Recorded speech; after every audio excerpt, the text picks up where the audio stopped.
நல்ல முறையாக தான் சொல்லியிருப்பேன். தெரிஞ்சோ தெரியாமலோ நான் உன்னை காயப்படுத்திட்டேன்.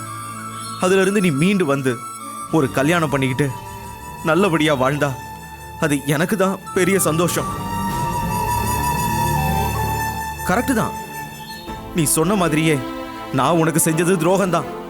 ஆனா இது பாவம். நான் ஒரு நாளும் அதை உனக்கு பண்ண மாட்டேன்.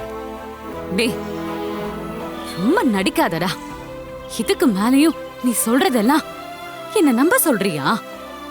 நீ ரொம்ப நல்லவன்னு உன் பொண்டாட்டியும் அவ குடும்பத்துல உள்ளவங்களும் வேணா நம்பலாம். ஆனா எனக்கு தெரியும் நீ யாருன்னு.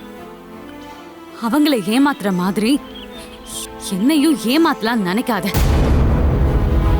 கேவலம் பணத்துக்காக தான் என்னை விட்டுட்டு ஈஸ்வரிய கல்யாணம் பண்ணேன்னு உன் வாயாலே நீ சொன்னதுக்கு அப்புறம் நான் எப்படிடா உன்னை நம்புவேன்? நீ என் மேல வச்சிருந்தது லவ்வே இல்ல. நான் உன்னை